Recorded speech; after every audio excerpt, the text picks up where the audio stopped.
शराब घोटाला। भारतीय जनता पार्टी ने पिछले 4 साल से इस शब्द का भारतीय राजनीति में खूब इस्तेमाल किया। आज उसमें जो आदेश आया उस पर भी चर्चा करेंगे। न्यायालय ने, हमारे जस्टिस सिस्टम ने इसमें एक बहुत ऐतिहासिक फैसला दिया है। इसके लिए मैं जुडिशरी का बहुत बहुत धन्यवाद करना चाहता हूं, जज साहब का बहुत बहुत धन्यवाद करना चाहता हूं। आज के इस माहौल में जब सारी संस्थाओं को, सारे अथॉरिटीज को डराया जा रहा है, धमकाया जा रहा है, ऐसे में इतना बड़ा न्याय करने के लिए जज साहब ने वाकई बहुत हिम्मत दिखाई है। मैं उन सभी वकील भाइयों का धन्यवाद करना चाहता हूं जिन्होंने एक एक कदम हम लोगों का साथ दिया, हमारी ये लड़ाई न्यायालय में लड़ी। मैं खासकर नाम लेना चाहता हूं, अभिषेक मनु सिंघवी साहब का धन्यवाद करता हूं, हरिहरन साहब का धन्यवाद करता हूं, रिबेका मैडम का धन्यवाद करता हूं, विक्रम चौधरी जी का, दयान कृष्णन जी का, रमेश गुप्ता जी का, शादान का, मोहित माथुर जी का, विवेक जैन, रजत, मोहम्मद इरशाद, करण, मुदित जैन, और भी कई नाम है, अगर मेरे से कुछ रह गए हो। बहुत सारे वकीलों ने हमारा साथ दिया, और उन सारे देश भर के लोगों का जिन्होंने पिछले 4 साल से जिस तरह से हमारे ऊपर अत्याचार किया जा रहा था, इतने कठिन समय में हम लोगों का साथ दिया, उनका धन्यवाद करना चाहता हूं। आप जान रहे हैं कि किस तरह से पिछले 4 साल से ईडी को, सीबीआई को, सारी संस्थाओं को इस्तेमाल करके हमारे ऊपर एक शराब घोटाला नाम का एक आरोप लगाया गया। सीबीआई ने, ईडी ने उसमें चार्जशीट फाइल की। आज कोर्ट को प्राइमा फेसी ये निर्णय लेना था कि क्या सबूत और गवाहों के बयानों के आधार पे सफिशिएंट मटेरियल है कि इसमें मुकदमा चलाया जाए। अभी मुकदमा चला नहीं था। कोर्ट को यह निर्णय लेना था कि क्या मुकदमा चलाने लायक सफिशिएंट मटेरियल है, और कोर्ट ने लगभग 600 पेज के आदेश में सारे सबूतों और सारे गवाहों को मद्देनजर रखते हुए ये कहा है कि इतना भी सबूत नहीं है, इतने भी गवाहों के बयान नहीं है, एक निक्का सा भी सबूत नहीं है कि इसमें मुकदमा तक चलाया जा सके। अगर मुकदमा चलाया जाता, 15-20 साल मुकदमा चलता, उसमें बहुत सारे गवाह बुलाए जाते, सबूत रखे जाते, उसके बाद होता, वो तो अलग बात है।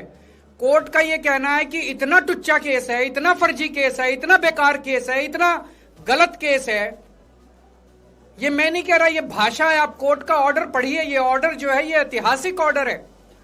कोर्ट ने कहा है कि इतना फर्जी केस है, इतना फर्जी केस है, एक भी सबूत नहीं है, एक भी गवाह नहीं है कि इसमें मुकदमा भी नहीं चलाया जा सकता।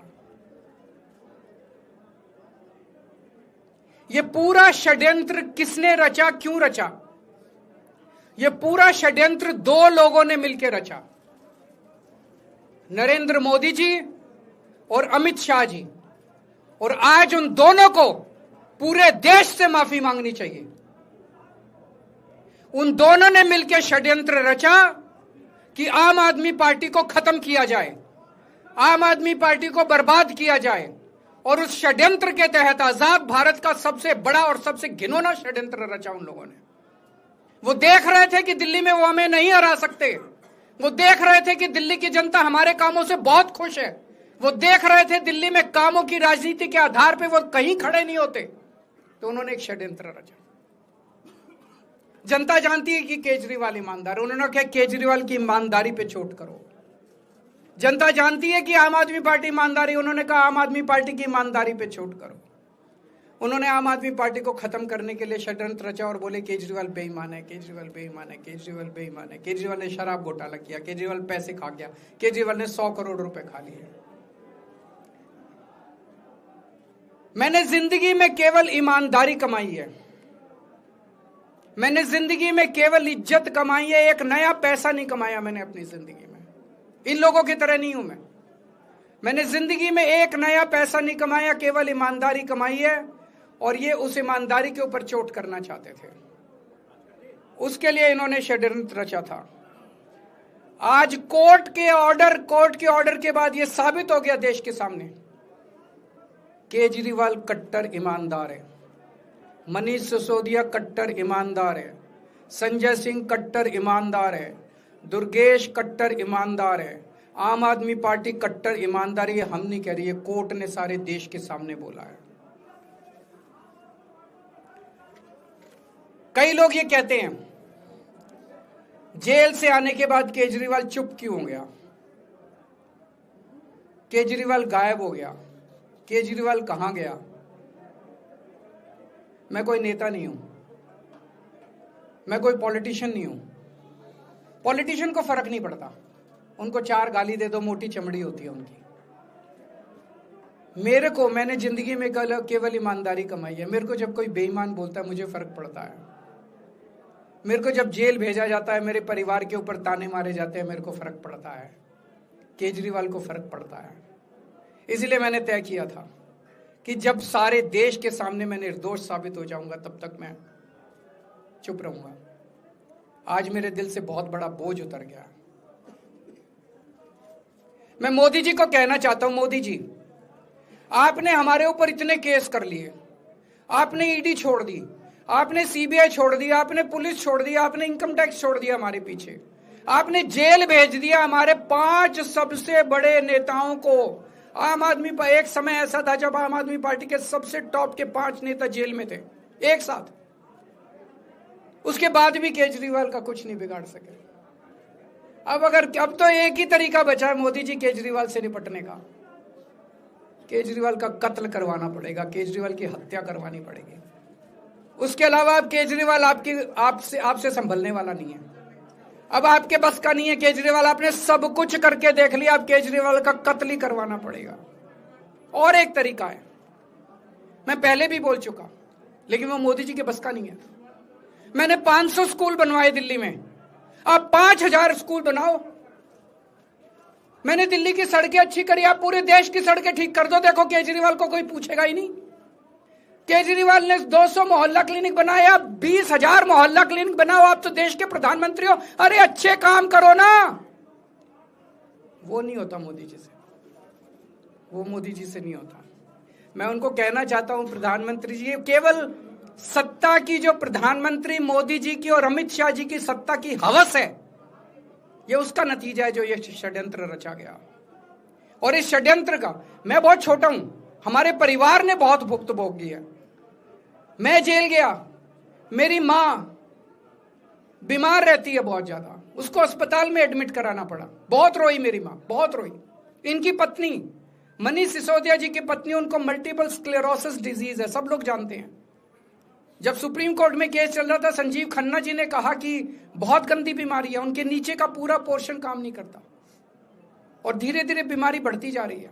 हमारे परिवार ने बहुत भुगता है, लेकिन वो इंपॉर्टेंट नहीं है, हम इंपॉर्टेंट नहीं है, हमारा परिवार भी इंपॉर्टेंट नहीं है। लेकिन मोदी जी और अमित शाह जी के षड्यंत्र का खामियाजा जो दिल्ली भुगत रही है, दिल्ली के 3 करोड़ लोग भुगत रहे हैं, उसकी भरपाई कौन करेगा? आज दिल्ली में कहीं चले जाओ, सारी सड़कें टूटी पड़ी हैं, अस्पतालों में दवाइयां मिलनी बंद हो गई हैं, मोहल्ला क्लिनिक बंद किए जा रहे हैं, स्कूलों का बुरा हाल हो रहा है। पूरे दिल्ली में पोल्यूशन इतना ज्यादा कभी दिल्ली की जनता ने नहीं देखा था। यमुना का बहुत बुरा हाल हो गया है। एक चीज बता जो तो दिल्ली में इन्होंने ठीक करी हो, पूरी दिल्ली का बेड़ा गर्क कर दिया। सबसे बड़ा खामियाजा मोदी जी और अमित शाह जी की सत्ता की हवस, उसका सबसे बड़ा खामियाजा दिल्ली के 3 करोड़ लोगों ने भुगता है। दिल्ली के लोगों से जाके पूछो। आज मैं चैलेंज करता हूं मोदी जी को, मोदी जी हिम्मत है दिल्ली में दोबारा चुनाव करा के दिखा दो, 10 से ज्यादा तुम्हारी सीट आ जाए, मैं राजनीति छोड़ दूंगा। तुम्हारी 10 से ज्यादा सीट आ जाए, मैं राजनीति छोड़ दूंगा। दिल्ली की जनता त्रस्त हो चुकी है तुम लोगों से।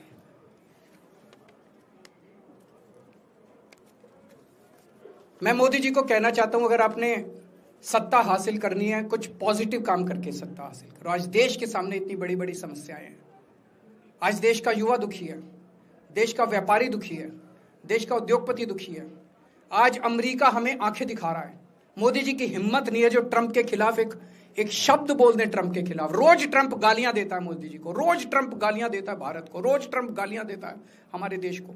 मोदी जी के हमारा प्रधानमंत्री भीगी बिल्ली बना हुआ है। अरे देश संभालिए ना, आपको हमने देश चलाने को दिया था और आप केजरीवाल में उलझ गए, आप आम आदमी पार्टी में उलझ गए। पॉजिटिव काम करके सत्ता हासिल कीजिए, ये नेगेटिव काम करना बंद कीजिए। अगर आपके कोई एक दो प्रश्न है तो। क्या आपको उम्मीद है कि अब ईडी के मामले को भी? ईडी मामला खत्म हो गया। सीबीआई के मामले के बेस पे ईडी था, वो अब फॉर्मेलिटी बची है। हम अगले हफ्ते एप्लीकेशन डालेंगे, ईडी का मामला खत्म हो जाएगा। कांग्रेस कह रही है कि ये बीजेपी ने जो है कांग्रेस को नुकसान पहुंचाने के लिए आपको जो है राहत दिलवा दी है। मैं आपसे पूछना चाहता हूं, केजरीवाल जेल गया, रॉबर्ट वाड्रा जेल गया, संजय सिंह जेल गया, क्या राहुल गांधी जेल गया, मनीष सिसोदिया जेल गया, सोनिया गांधी जी जेल गई?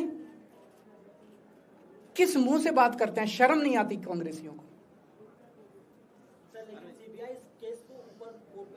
ले जाए, ले जाए, वो तो ले जाए, उनका हक है। सुप्रीम कोर्ट भी जाएंगे, हाई कोर्ट भी जाएंगे। जैसे निचली कोर्ट में न्याय हुआ ऐसे ऊपरी कोर्ट में भी न्याय हुआ। जब कोई सबूत है ही नहीं, जब कोई गवाह है ही नहीं, तो ऊपर के कोर्ट में भी कहां से लाएंगे सबूत, कहां से लाएंगे गवाह? आज कोई छोटा मोटा उन्होंने डिस्चार्ज कर दिया है हमें, उन्होंने कहा कोई आरोप ही नहीं बनता।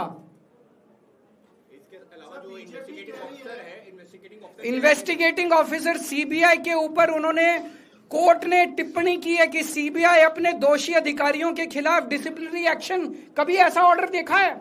इसका मतलब कितना फर्जी मुकदमा था कि सीबीआई के अफसरों के खिलाफ डिसिप्लिनरी एक्शन लिया जाएगा।